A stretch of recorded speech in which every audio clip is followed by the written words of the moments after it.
Have you ever heard it said that the Inuit, one of several indigenous peoples of the Arctic Circle, have 100 or more words for snow? Is this actually true? Well, sort of. In fact, among the people of these many nations, there are likely more than 100 words for snow, and ice and sea ice as well. However, some estimates put it closer to 200 words. According to the museum's anthropologist, this is not a myth. That said, most subarctic and Arctic cultures don't have more than a few dozen words altogether. So while it's true that there are hundreds of words for snow among these people, in fact, they generally derive from multiple languages and dialects. This kind of linguistic complexity should come as no surprise. For Wisconsinites, snow is a part of life for a few months out of the year. Arctic people do more than live with it. They live on it. And snow and ice are practically a way of life pretty much all the time. So this gives us an idea of how vital these things are for the Inuit, and how they communicate with each other about it can be a matter of life and death. They need to know whether ice and snow are fit to travel over, or whether you're going to sink through it.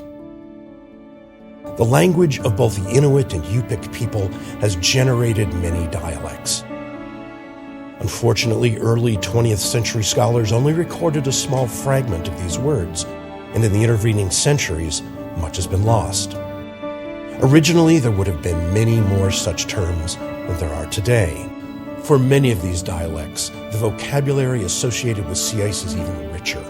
In the Inupiaq dialect of Wales, Alaska, one anthropologist documented approximately 70 terms for ice, such as utakak, which is the ice that lasts year after year, and onik, which is ice filled with holes like Swiss cheese.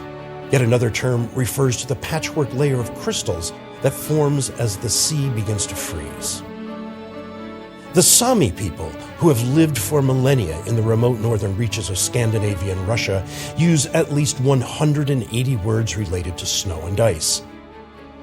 The Sami are historically a reindeer people and have as many as 1,000 words for them. These refer to things like the reindeer's fitness, personality, and the shape of its antlers. For example, the word snarry is a reindeer whose antlers are short and branched. All language finds a way to say what its speakers need to say, and it's the force and precision these words bear that's most vital, rather than a debate about how many there are. So we can see language as a rich and compelling tool for learning about the people who speak it.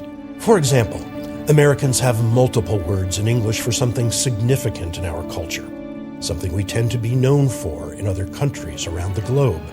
Any guesses? How about money? By one calculation, there are close to 100 words for money in the English language. How many words for money do you imagine can be found in the language of indigenous Arctic people? Probably not too many. Traditionally, these people had no word for it.